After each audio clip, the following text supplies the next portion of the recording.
Hello everyone, welcome to Monk tutorial. दोस्तों, आज के इस वीडियो लेक्चर में हम जानेंगे कंप्यूटर मेमोरी या स्टोरेज के बारे में। मेमोरी कंप्यूटर का एक आवश्यक अंग होता है, ठीक है। जितने भी कंप्यूटर में हम लोग डॉक्यूमेंट सेव करते हैं वो सब मेमोरी में सेव होता है। इवन फ़ोन में भी क्या रहता है, मेमोरी रहता है। तो मेमोरी क्या है, कंप्यूटर का एक आवश्यक अंग है। कंप्यूटर में मेमोरी का प्रयोग डाटा और अनुदेशों को, जो इंस्ट्रक्शंस रहते हैं, जो डेटा रहते हैं, उनको स्थायी या अस्थायी रूप से संग्रहित करने के लिए किया जाता है, ताकि प्रोसेसिंग के दौरान या बाद में किसी समय भी आवश्यकता अनुसार उनका उपयोग किया जा सके। और देखिए, मेमोरी का प्रयोग सिर्फ प्रोसेसिंग के लिए नहीं किया जाता। मेमोरी का प्रयोग प्रोसेसिंग के बाद भी जो भी परिणाम, रिजल्ट्स हम लोग को प्राप्त होंगे, उनको स्टोर करने के लिए या संग्रहित करने के लिए भी, उन रिजल्ट को संग्रहित करने के लिए किसका यूज़ किया जाता है? मेमोरी का यूज़ किया जाता है। मेमोरी बेसिकली दो प्रकार के होते हैं, याद रखिएगा। पहला होता है कि आपका प्राथमिक मेमोरी, जिसको हम लोग प्राइमरी मेमोरी बोलते हैं या मेन मेमोरी बोलते हैं। और दूसरा होता है क्या, सेकेंडरी मेमोरी या द्वितीयक मेमोरी, जिसको हम लोग ऑक्सिलरी मेमोरी भी कहते हैं। तो मेमोरी के एक एक पोर्शन को हम लोग देखते हैं। सबसे पहले बात करें हम लोग प्राथमिक मेमोरी या मुख्य मेमोरी की। प्राथमिक मेमोरी या मुख्य मेमोरी क्या होती है? तो वह मेमोरी जो सीधे सेंट्रल प्रोसेसिंग यूनिट अर्थात सीपीयू से, सेंट्रल प्रोसेसिंग यूनिट से सीधा संपर्क साधे रहता है, सीधे संपर्क में रहता है, वो कौन सा मेमोरी कहलाता है? प्राथमिक मेमोरी, जो सीपीयू के अंदर रहता है तथा हर समय कंप्यूटर से जुड़ा रहता है, प्राथमिक मेमोरी या मुख्य मेमोरी कहलाता है। यहाँ तक क्लियर है? जो सिस्टम के अंदर रहेगा, जो आपके सीपीयू के अंदर, वो कौन सा मेमोरी कहलाएगा? प्राथमिक मेमोरी। देखिए, प्राथमिक मेमोरी को सामान्यतः अस्थायी मेमोरी, वोलेटाइल मतलब क्या होता है? परिवर्तनशील। अगर मैं बात करूं परिवर्तनशील क्या होता है, जो अभी है वो कल नहीं होगा, ये चीज क्या है? परिवर्तनशील है। लेकिन मैं अगर बात करूं अपरिवर्तनशील, जिसको नॉन वोलेटाइल बोलेंगे। देखिए, यहाँ वोलेटाइल बोलते हैं तो अस्थायी नहीं होना चाहिए, स्थायी होना चाहिए, ऐसा कंफ्यूजन होता है। तो इसको वोलेटाइल का मतलब परिवर्तनशील रखिएगा याद, और नॉन वोलेटाइल का मतलब अपरिवर्तनशील। वोलेटाइल मेमोरी अर्थात जो परिवर्तनशील है, यानी कि वो स्थायी नहीं है, बार बार बदल रहा है। कंप्यूटर को स्टार्ट करने के लिए जो एनर्जी चाहिए, विद्युत सप्लाई चाहिए, इलेक्ट्रिसिटी चाहिए, उसको हम लोग जब पावर सप्लाई को बंद कर देते हैं, तो जो भी मेन मेमोरी या फिर आपकी प्राइमरी मेमोरी में जो डेटा स्टोर रहती है, वो अपने आप क्या हो जाती है? ऑटो डिलीट हो जाती है। ऑटो डिलीट अर्थात समाप्त हो जाती है। इसके कारण इसको क्या बोला जाता है? अस्थायी या वोलेटाइल मेमोरी कहा जाता है। यहाँ तक क्लियर है? प्राथमिक मेमोरी अनेक छोटे-छोटे भागों में बटी रहती है, ठीक है? मान के चलिए आपकी ये प्राथमिक मेमोरी है, तो ये बहुत सारे छोटे-छोटे भागों में बटी रहती है। इन भागों को क्या कहा जाता है? सपोज़ ये वाला भाग हम लोग लेते हैं, तो ये भाग क्या कहलाएगा? लोकेशन या सेल कहते हैं, ठीक है? अलग-अलग सेलों में बटी रहती है प्राथमिक मेमोरी। प्राथमिक मेमोरी की गति जो होती है वो क्या होती है? तीव्र होती है। और इसकी जो स्टोरेज क्षमता होती है वो क्या होती है? बहुत सीमित होती है, अर्थात बहुत कम होती है, तथा इसकी जो कीमत होती है वो बहुत ज़्यादा अधिक होता है। प्राथमिक मेमोरी ज़रूरी है, लेकिन इसकी स्टोरेज क्षमता क्या होती है? बहुत कम होती है, और साथ ही इसकी जो कीमत होती है वो बहुत ज़्यादा अधिक होती है। अब प्राथमिक मेमोरी में क्या क्या आता है, उदाहरण समझते हैं। तो रजिस्टर है आपका, कैश मेमोरी है, रोम, रैम, ये सब क्या है? प्राथमिक मेमोरी के उदाहरण है। अब देखिए, प्राथमिक मेमोरी या मुख्य मेमोरी किसी में भी, या फिर आप द्वितीयक मेमोरी में भी बात करें, तो आपके जो छोटे छोटे लोकेशन रहते हैं या सेल रहते हैं, उसमें अगर हम लोग कोई भी डेटा डालते हैं या स्टोर करते हैं, जिसको डेटा संग्रहित करना बोलेंगे, वो सब क्या कहलाता है? राइट का कमांड कहलाता है, अर्थात लिखना। कोई भी डेटा हम लोग डालते हैं वो क्या कहलाता है? लिखना। लेकिन हम लोग जब डेटा वहाँ से रिट्रीव करते हैं, डेटा प्राप्त करते हैं, उसको कहा जाता है पढ़ना। सपोज एक फोटो है, जीपीजी फॉर्मेट का, जेपीजी फॉर्मेट का फोटो को मैं क्या किया? सिस्टम में डाला। वो सिस्टम में डालने वाला जो प्रोसेस है वो क्या कहलाएगा? लिखना कहलाएगा। लेकिन जैसे ही उस सिस्टम से मैं उसी फोटो को वापस देखना चाहूँ, तो वो प्रोसेस क्या कहलाएगा? पढ़ना कहलाएगा। प्राथमिक मेमोरी क्या होती है? ये बेसिकली एक इलेक्ट्रॉनिक या सेमीकंडक्टर मेमोरी होती है। ये एग्जाम में पूछा गया था कि निम्नलिखित में से कौन सी मेमोरी सेमीकंडक्टर मेमोरी होती है? प्राथमिक मेमोरी, द्वितीयक मेमोरी, इस प्रकार से ऑप्शन में था। तो याद रखिएगा, जो सेमीकंडक्टर मेमोरी होती है वो कौन सी होती है? प्राइमरी मेमोरी या प्राथमिक मेमोरी, सेमीकंडक्टर मेमोरी या फिर इलेक्ट्रॉनिक मेमोरी होती है। अब इलेक्ट्रॉनिक मेमोरी क्यों बोला जाता है या सेमीकंडक्टर मेमोरी?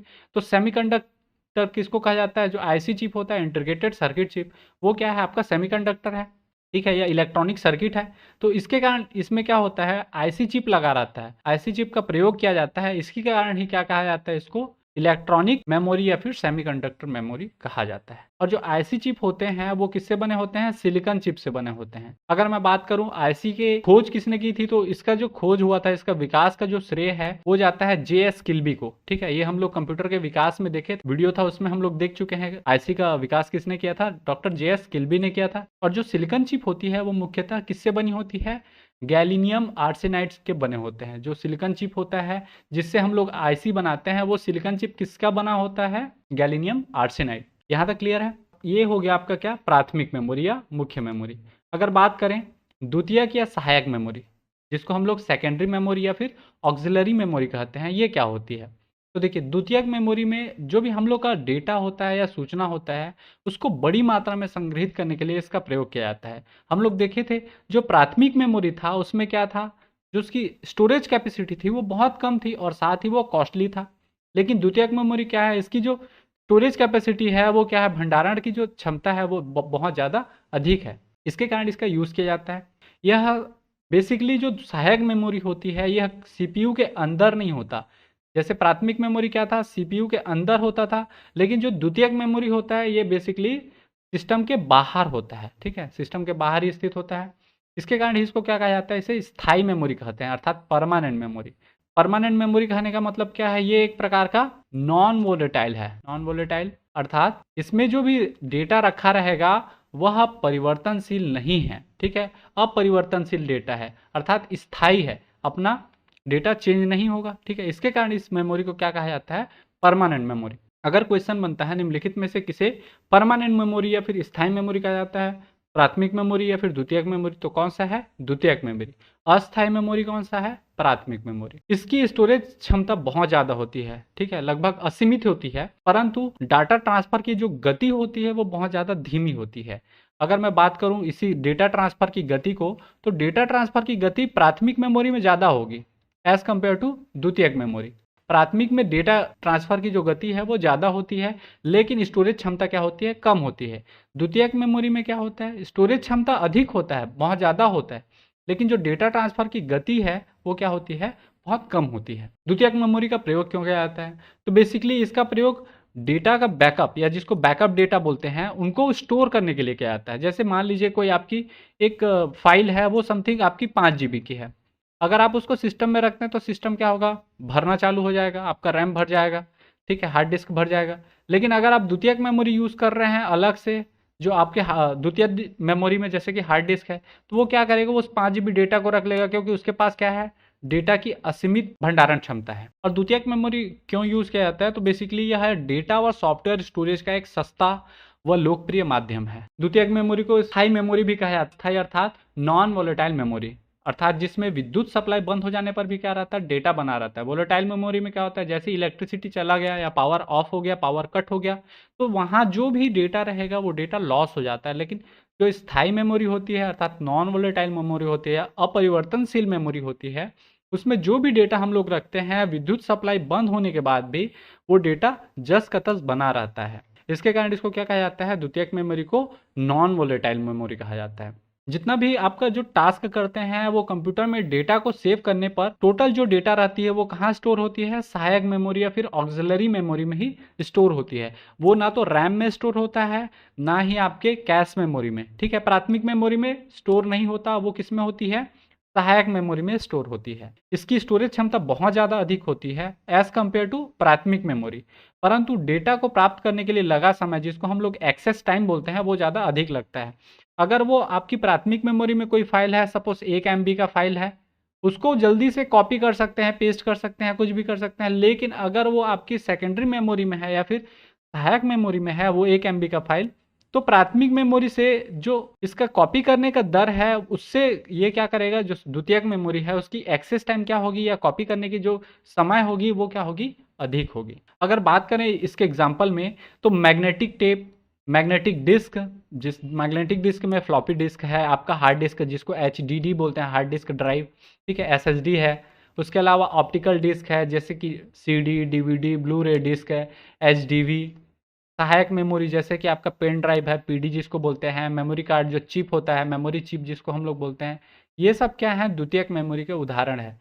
आप इसमें से कोई भी देखिए, सीडी डीवीडी ये सब सिस्टम के बाहर रहते हैं। इवन आपका पेन ड्राइव भी रहता है, वो सिस्टम से बाहर से कनेक्ट होता है, ना कि सिस्टम के अंदर रहता है। मेमोरी चिप भी, मेमोरी कार्ड का जो चिप रहता है वो भी सिस्टम के बाहर। तो याद रखिएगा, जो द्वितीयक मेमोरी होते हैं वो सीपीयू के अंदर नहीं होते, सीपीयू के बाहर लगते हैं, और प्राथमिक मेमोरी सीपीयू के अंदर रहते हैं। यहाँ तक क्लियर है? वोलेटाइल और नॉन वोलेटाइल, यहाँ कंफ्यूजन क्रिएट होगा, उससे अच्छा स्पेशली उसको समझ लेते हैं। तो देखिए, आपकी जो स्थायी मेमोरी होती है, जिसको हम लोग क्या बोलते हैं, नॉन वोलेटाइल मेमोरी बोलते हैं, और अस्थायी को वोलेटाइल मेमोरी। अब ये कैसे होता है? वोलेटाइल का मतलब होता है परिवर्तनशील, परिवर्तनशील, परिवर्तनशील, और नॉन वोलेटाइल का अपरिवर्तनशील। आपकी जो मेमोरी रहेगी वो परिवर्तनशील कैसे है, अपरिवर्तनशील कैसे है, उसको समझते हैं। जब मेमोरी यूनिट में विद्युत सप्लाई क्या हो जाती है, बंद हो जाती है, अर्थात जो इलेक्ट्रिक पावर रहता है वो कट कर दिया जाता है, तब भी डेटा बना रहता है या स्थिर रहता है, उसको क्या बोलते हैं, स्थायी मेमोरी बोलते हैं। हम लोग पेन ड्राइव को सिस्टम से अलग भी कर देते हैं, इसमें इलेक्ट्रिसिटी नहीं भी जाता, फिर भी इसका जो डेटा है वो क्या होता है, बरकरार रहता है, वो डेटा गायब नहीं होता। इसके कारण वो पेन ड्राइव क्या है, स्थायी मेमोरी है, अर्थात नॉन वोलेटाइल है, अर्थात अपरिवर्तनशील, उसमें कोई डेटा में चेंजेस नहीं होगा। लेकिन जैसे ही विद्युत सप्लाई बंद हो जाती है, ठीक है, और जो भी डेटा है वो संग्रहित डेटा क्या हो जाता है, नष्ट हो जाता है, तो ऐसी मेमोरी को क्या बोलते हैं, अस्थिर मेमोरी या अस्थायी मेमोरी या वोलेटाइल या परिवर्तनशील मेमोरी बोलते हैं। जैसे कि आपका क्या है, कैश मेमोरी है, आपका रैम है, इसमें जो भी डेटा स्टोर होगा वो सब क्या होगा, परिवर्तनशील है, अर्थात वोलेटाइल है। इसके कारण इसको क्या बोलते हैं, अस्थायी मेमोरी बोला जाता है। नॉर्मली आपका जो प्राइमरी मेमोरी होता है या प्राथमिक मेमोरी होता है वो वोलेटाइल प्रकार का होता है, अर्थात अस्थायी होता है या परिवर्तनशील होता है। इसमें जो आपकी सहायक मेमोरी होती है या द्वितीयक मेमोरी या ऑक्सिलरी मेमोरी जिसको कहा जाता है, वो क्या होता है, नॉन वोलेटाइल प्रकार का होता है, अर्थात ये परिवर्तनशील नहीं है, ठीक है, अपरिवर्तनशील है। इसमें जो भी डेटा रहेगा वो स्थायी रूप से रहेगा। अब एक एक्सेप्शन होता है आपका अस्थायी या प्राथमिक मेमोरी में, वो एक्सेप्शन क्या है, वो एक्सेप्शन है रोम, रीड ओनली मेमोरी। ये एकमात्र ऐसा प्राथमिक मेमोरी है जो अपवाद स्वरूप है, यह स्थायी प्रकार का प्राथमिक मेमोरी है, अर्थात ये क्या है, नॉन वोलेटाइल प्राइमरी मेमोरी है। तो ये एग्जाम में पूछा जा चुका है कई बार से, रोम किस प्रकार का मेमोरी है, तो याद रखिएगा यह एक नॉन वोलेटाइल मेमोरी है, स्थायी मेमोरी है। आप समझते हैं random access memory, sequential access memory और डायरेक्ट एक्सेस मेमोरी, ये तीनों क्या होते हैं, हम लोग सुनते हैं रैम, डैम और सैम। रैम, डैम और सैम ये क्या होते हैं, तो देखिए, सबसे पहला आपका रैंडम एक्सेस मेमोरी, जिस मेमोरी में किसी भी लोकेशन पर जो संग्रहित डेटा रहता है उसको पढ़ने या फिर डेटा को स्टोर करने में एक समान समय लगता है। अर्थात मान के चलिए आपका जो रीड का कमांड है या राइट का कमांड है, इन दोनों के लिए सेम टाइम लगता है। आपको अगर डेटा डालना भी है, संग्रहित करना है, तब भी आपको सेम टाइम लगता है, रीड करना है तब भी सेम टाइम लगता है। तो उसे क्या कहते हैं, उसे रैंडम एक्सेस मेमोरी कहते हैं। ऐसी मेमोरी को रैंडम एक्सेस मेमोरी कहा जाता है, अर्थात जिसमें डेटा डालना और डेटा वहां से रिट्रीव करना या स्टोर करने के बाद फिर से उसको पढ़ना, दोनों में जो समय लगता है वो समान समय लगता है, उसको कहा जाता है रैंडम एक्सेस मेमोरी या रैम।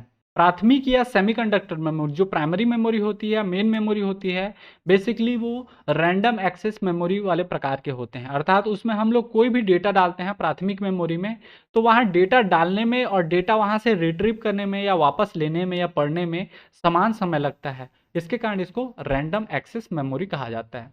अगर बात करें सीक्वेंशियल एक्सेस मेमोरी की, तो सीक्वेंशियल एक्सेस मेमोरी में क्या होता है, किसी मेमोरी के डाटा को क्रमानुसार अर्थात सीक्वेंस से एक के बाद एक करके ही पढ़ा जा सकता है, उसे क्या कहेंगे, सीक्वेंशियल एक्सेस मेमोरी।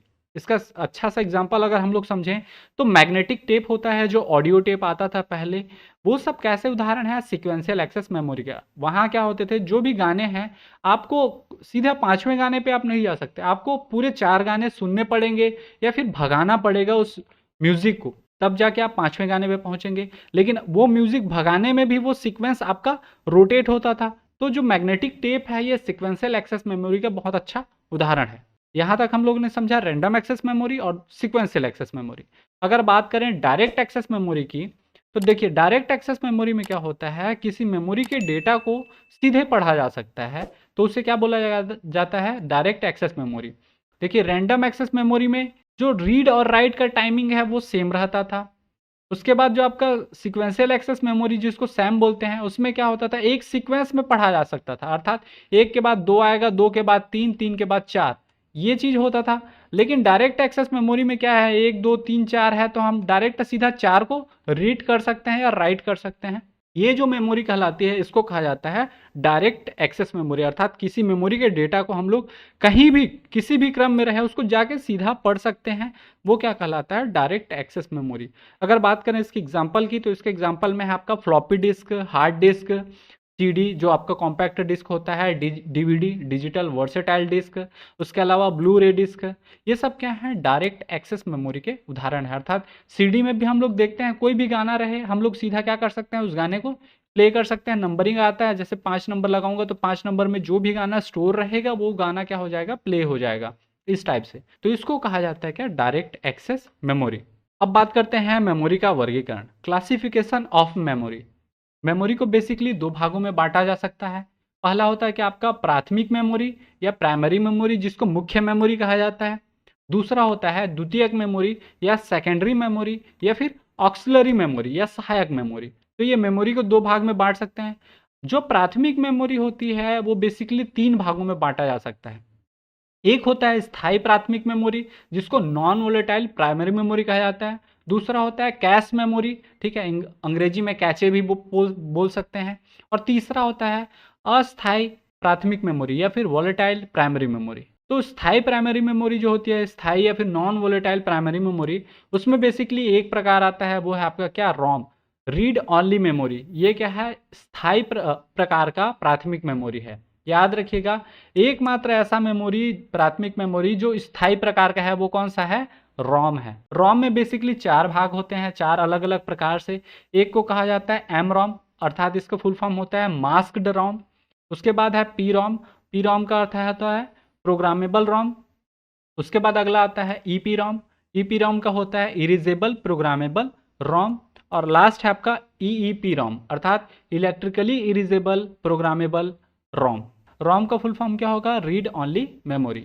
बात करें अस्थायी मेमोरी की, तो अस्थायी मेमोरी में आता है आपका क्या, RAM, random access memory. RAM 2 प्रकार के होते हैं। पहला होता है आपका क्या, स्टैटिक रैम, जिसको एस रैम के नाम से जाना जाता है। और दूसरा होता है डायनेमिक रैम, जिसको डी रैम के नाम से जाना जाता है। अगर बात करें द्वितीयक मेमोरी की, तो द्वितीयक मेमोरी भी 2 प्रकार के होती हैं। पहला होता है क्रमानुसार द्वितीयक मेमोरी, अर्थात सिक्वेंशियल एक्सेस सेकेंडरी मेमोरी। और दूसरा होता है डायरेक्ट एक्सेस सेकेंडरी मेमोरी। जो सीक्वेंशियल एक्सेस है, इसका एग्जांपल हम लोग अभी देखे थे।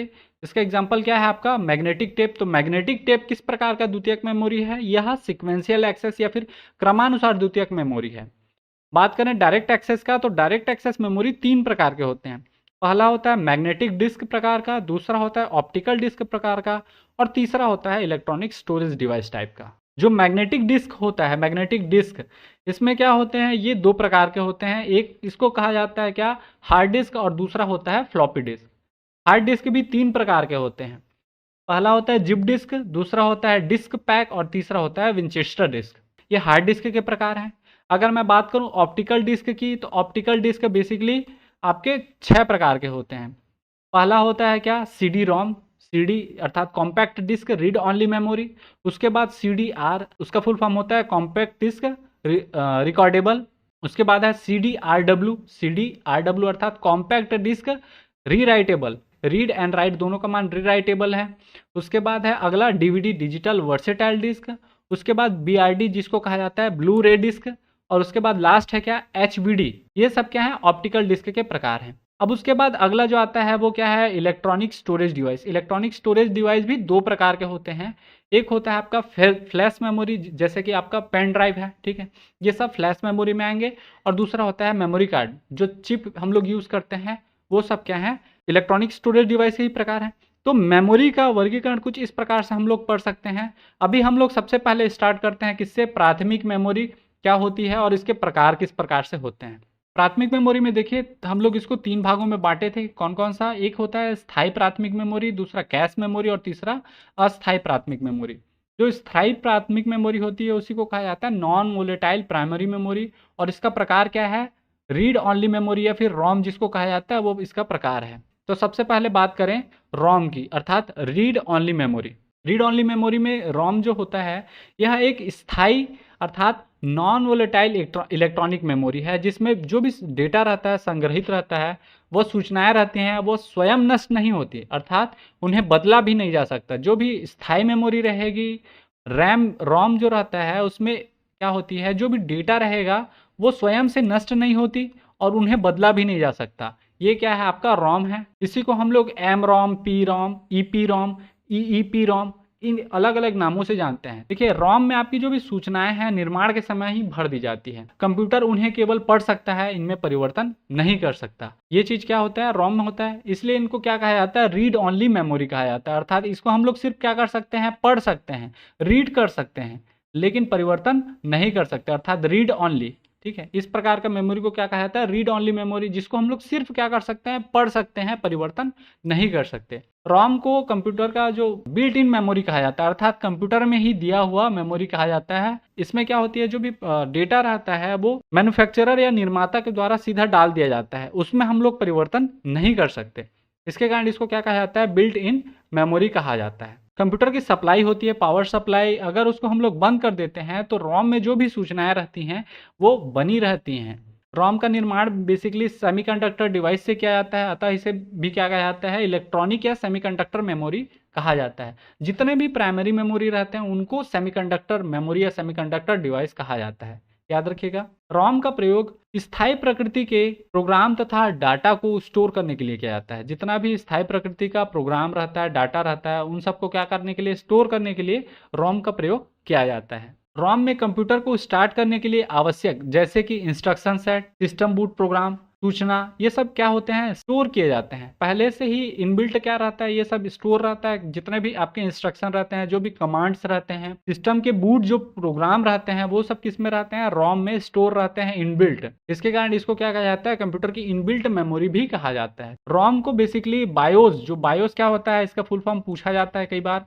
बायोस का फुल फॉर्म याद रखिएगा, बेसिक इनपुट आउटपुट सिस्टम। ठीक है, बायोस का फुल फॉर्म क्या होता है, basic input output system.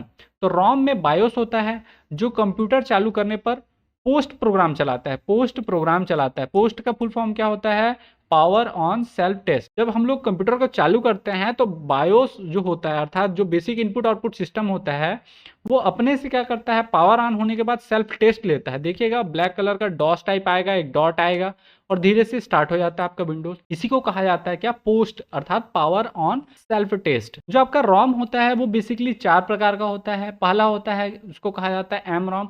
M रोम का फुल फॉर्म होता है मास्क्ड रीड ओनली मेमोरी। दूसरा होता है पी रोम। पी रोम का होता है प्रोग्रामेबल रीड ओनली मेमोरी।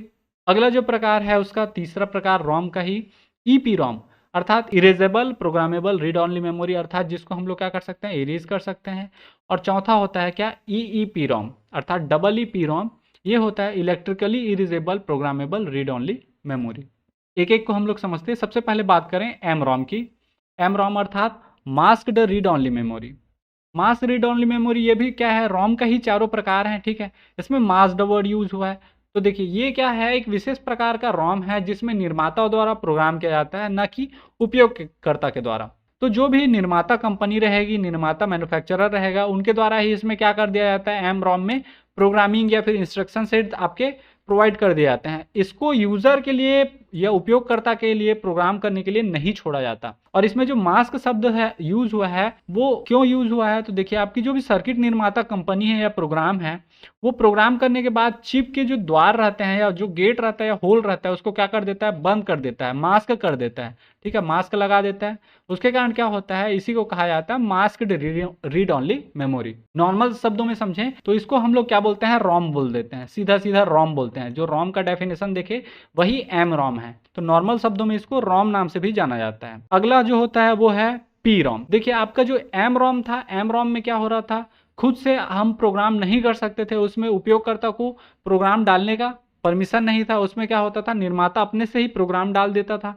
लेकिन जो आपका प्रोग्रामेबल रीड ओनली मेमोरी है, यह क्या है, एक विशेष प्रकार का रोम है जिसमें एक विशेष प्रक्रिया के द्वारा यूजर जो है, उपयोगकर्ता अपने हिसाब के अनुकूल डेटा को प्रोग्राम कर सकता है। पहले क्या होता था, एम रोम में आपको प्रोग्राम करने का परमिशन नहीं था, अर्थात वो जो मैन्युफैक्चरर है वही प्रोग्राम देगा, उसी प्रोग्राम को आपको यूज़ करना है। बट जो पी रोम है उसमें क्या कर सकते हैं, जो यूज़र रहेगा वो अपने से इसमें प्रोग्राम बना सकता है, प्रोग्राम डाल सकता है। पी रोम, जिसको हम लोग सीधा सीधा प्रॉम लिख दिए हैं, प्रॉम में हजारों डायोड होते हैं जिन्हें हाई वोल्टेज से फ्यूज कर वांछित सूचना रिकॉर्ड की जाती है। जितना भी आपका डायोड रहता है उसको क्या किया जाता है, हाई वोल्टेज में फ्यूज किया जाता है, और जो भी आपके वांछित सूचना है उनको क्या कर लिया जाता है, रिकॉर्ड कर लिया जाता है। और इसमें याद रखिएगा पी रोम का भी, इसमें एक बार प्रोग्राम कर दिए जाने के बाद यह सामान्य राम की तरह व्यवहार करता है। अर्थात पी रोम में क्या होगा, एक बार आप प्रोग्राम कर डाले तो ये नॉर्मल रोम हो गया, फिर दोबारा इसमें आप प्रोग्राम नहीं कर सकते। पहले क्या हो रहा था, देखिए आप समझिए, एम रोम में क्या हो रहा था, इसमें निर्माता अपने से ही प्रोग्राम दे रहा था, तो यूज़र को लगा कि नहीं हमको प्रोग्राम बनाना है। उसके बाद क्या हुआ, पी रोम आया। पी रोम में ये फैसिलिटी दी गई कि यूज़र अपना प्रोग्राम स्वयं बनाए, लेकिन एक बार प्रोग्राम करने के बाद उसको इरीज नहीं कर सकते थे।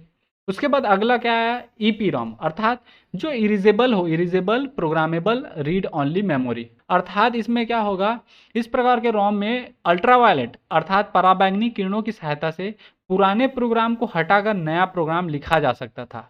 ठीक है, जो पी रोम में नहीं होता था उसको क्या कर दिया, ई पी रोम बना दिया, अर्थात ये अब इरिजेबल होने लगा, इरिजेबल रोम है ये।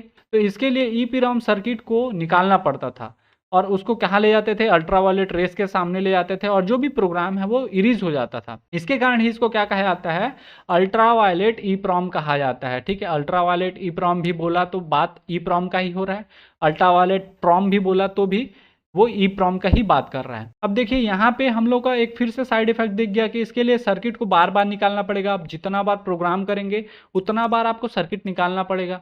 तो इसके लिए फिर से नया एक रोम बनाया गया, उसको कहा गया ईईपी रोम, अर्थात electrically erasable programmable read only memory. अब इसमें क्या होगा, जो ईईपी रोम है इसमें रोम के सर्किट को निकाले बिना ही इस पर उच्च विभव अर्थात उच्च वोल्टेज, जो हाई वोल्टेज है उसकी सहायता से जो पुराने प्रोग्राम हैं उनको हटाकर नया प्रोग्राम लिखा जा सकता था। पहले क्या होता था, देखिए आप यहाँ समझिए, रोम जो होता था मास्क रोम में निर्माता अपना प्रोग्राम डाल देता था, फिर पी रोम में उपयोगकर्ता को प्रोग्राम डालने का परमिशन मिला, लेकिन उसको डिलीट वो नहीं कर सकता था। फिर उसके बाद ई पी रोम आया, तो उसमें क्या हुआ, ई पी रोम में आपका इरिजेबल तो था लेकिन उसमें सर्किट को आपको निकालना पड़ रहा था, अल्ट्रावायलेट लाइट में ले जाना पड़ता था। अब क्या हुआ कि तो ये एडवांस हो गया, धीरे धीरे अपग्रेड होते जा रहा है, M ROM, P ROM, E P ROM, E P ROM. तो वर्तमान में जितने भी सहायक मेमोरी में ई पी रोम का उपयोग बढ़ रहा है। ठीक है, ई पी रोम जो होता है electrically erasable programmable read only memory. अब इसका एग्जांपल हम लोग समझें तो जो फ्लैश मेमोरी होता है, जैसे कि आपका क्या पेन ड्राइव, इसका अच्छा उदाहरण है। हम लोग पेन ड्राइव को क्या करते हैं, सिस्टम में डालते हैं और उसके बाद फॉर्मेट का ऑप्शन देता है, तो आपका जो भी पेन ड्राइव में डेटा रहेगा, जो भी आपका डॉक्यूमेंट रहेगा, वो क्या करते हैं, फॉर्मेट मारते ही वो पेन ड्राइव का डेटा क्या हो जाता है, समाप्त हो जाता है, इलेक्ट्रिकली इरीज हो जाता है। वहाँ जो भी प्रोग्राम रहेंगे, जो भी डेटा रहेगा, वो क्या होगा, इलेक्ट्रिकली इरीज हो जाएगा। उसी कारण इसको क्या कहा जाता है, फ्लैश मेमोरी भी कहा जाता है। पेन ड्राइव इसका बेसिकली अच्छा उदाहरण है, याद रखिएगा, ईईपी रोम का उदाहरण में पेन ड्राइव। इस प्रकार के इलेक्ट्रॉनिक मेमोरी का प्रयोग अनेक आधुनिक युक्तियों, जैसे कि डिजिटल कैमरा में हो गया, लैपटॉप हो गया, स्मार्टफोन, मोबाइल फोन, मोबाइल में भी हम लोग, स्मार्टफोन में भी क्या कर सकते हैं, फॉर्मेट कर सकते हैं, फैक्ट्री डेटा रीसेट जिसको कहा जाता है। उसके माध्यम से हमारा जो भी आपका क्या रहेगा, डॉक्यूमेंट रहेगा, जो सॉफ्टवेयर रहेंगे, जो भी प्रोग्राम्स रहेगा, वो सब क्या हो जाते हैं, इलेक्ट्रिकली इरीज हो जाते हैं, अर्थात हमारे सिस्टम से डिलीट हो जाते हैं। इसके कारण इसको क्या कहा जाता है, electrically erasable programmable read only memory. क्रम से पढ़िएगा, एम रोम, फिर पी रोम, फिर ई पी रोम, फिर ईईपी रोम, तो कंफ्यूज नहीं होंगे।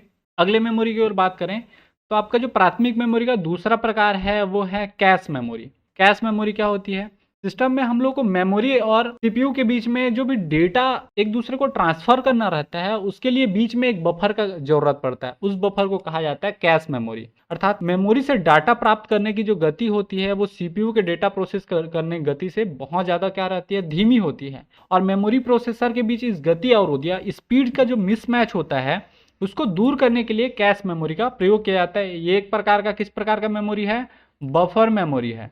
ठीक है, कैश मेमोरी को ही बफर मेमोरी कहा जाता है, याद रखिएगा। यह प्राथमिक मेमोरी और सीपीयू जो सेंट्रल प्रोसेसिंग यूनिट है उनके बीच एक अत्यंत तीव्र मेमोरी है जहां बार बार प्रोग्राम में आने वाले डाटा और निर्देशों को संग्रहित किया जाता है। अर्थात जितना भी हम लोग का बार बार में प्रयोग आने वाला जो भी डेटा रहता है या फिर प्रीवियस कमांड्स रहते हैं, जैसे मान लीजिए मैं एक सिंपल सा कमांड बात करूं, Ctrl+C और इसके बाद Ctrl+V, तो यहाँ कॉपी जो किए हैं, कॉपी के बाद जो भी डेटा रहेगा उसको कुछ समय के लिए होल्ड करके रखना और तुरंत पेस्ट करने का जो काम है, वो सब इंस्ट्रक्शन कहाँ से प्रोवाइड होगा, कैश मेमोरी से होगा। और जो कॉपी हुआ रहता है वो डेटा किस में जाके स्टोर होता है, कैश मेमोरी में जाके स्टोर होता है। या फिर मैं बात करूँ Ctrl+X का, इसमें क्या होता है, कट कमांड है, तो मैं कोई फाइल कट किया हूँ तो फाइल वहां से कुछ मात्रा में कट हो चुका रहता है, लेकिन वो फाइल कट होके कहाँ जाता है, कैश मेमोरी में जाता है, और कैश मेमोरी से जो आपका डेस्टिनेशन रहता है जहां उस फाइल को भेजना रहता है वहां कॉपी होता है। तो इस प्रकार से इसकी जो गति हो जाती है वो क्या हो जाती है, कैश मेमोरी के प्रयोग से बढ़ जाती है। और कैश मेमोरी की गति तीव्र होने के कारण ही प्रोसेसर की गति में क्या हो जाती है, वृद्धि हो जाती है। और कैश मेमोरी क्या होता है, यह भी सीपीयू से सीधा जुड़ा रहता है। जैसे कि हम लोग देखे थे, प्राथमिक मेमोरी जितने भी होते हैं वो सीपीयू के अंदर होते हैं, ये भी सीपीयू के अंदर ही होता है, सीपीयू से जुड़ा होता है। कैश मेमोरी से सीपीयू तक सूचना लाने ले जाने के लिए कंप्यूटर मदरबोर्ड के सिस्टम बस का प्रयोग नहीं करना पड़ता, अर्थात आपका जो वायर्स रहते हैं उसका उपयोग नहीं करना पड़ता।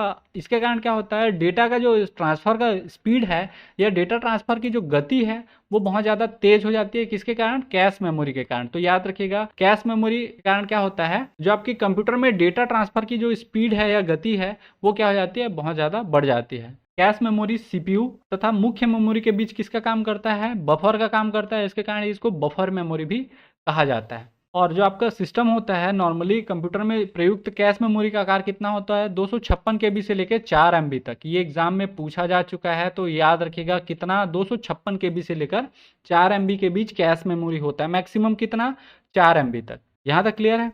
कैश मेमोरी के बाद आता है क्या, अगला आपका जो अस्थायी मेमोरी होता है, जिसको हम लोग क्या बोलते हैं, random access memory.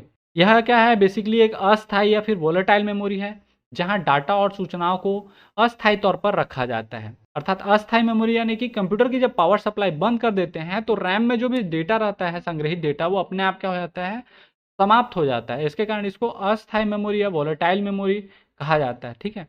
Random access memory में सूचनाओं को क्रमानुसार न पढ़कर सीधे वांछित सूचना को पढ़ा जा सकता है। अर्थात ये किस प्रकार का है, आरएएम, अर्थात इसमें रीड का जो भी आपका टाइमिंग है और राइट का टाइमिंग है, दोनों क्या होता है, समान होता है। रैंडम एक्सेस मेमोरी हम लोग देखे थे क्या होता है, रीड कमांड और राइट कमांड दोनों के लिए ही सेम टाइम लगता है, उसको कहा जाता है क्या, रैंडम एक्सेस मेमोरी। और साथ ही इसको हम लोग क्या कर सकते हैं, जो भी डेटा रहता है उसको सीधे हम लोग पढ़ सकते हैं। ठीक है, डायरेक्ट एक्सेस कर सकते हैं, लेकिन इसको डायरेक्ट एक्सेस मेमोरी नहीं कहा जाता, इसको कहा जाता है रैंडम एक्सेस मेमोरी। इसमें संग्रहित सूचनाओं को बदला जा सकता है। जो भी रैम रहता है उसमें जो भी सूचना रहती है वो क्या रहती है, वो बदला जा सकता है, उनको चेंजेस किया जा सकता है। लेकिन रोम में जो सूचना रहती है उसको बदलने के लिए आपको EEPROM लेना पड़ेगा। ठीक है, उसमें आपको फिर प्रोग्राम चेंज करने पड़ेंगे। लेकिन आपका जो रैम रहता है, इसमें सूचना जो भी आपकी रहती है उसको हम लोग चेंज कर सकते हैं। और बाजार में जितने भी रैम होते हैं उनकी जो क्षमता होती है जीबी में होती है, जीबी में मापी जाती है, जीबी अर्थात गीगाबाइट। जैसे कि 2 जीबी का रैम है, 4 जीबी का है, 8 जीबी, 16 जीबी, 32 जीबी और आपका कितना, 64 जीबी।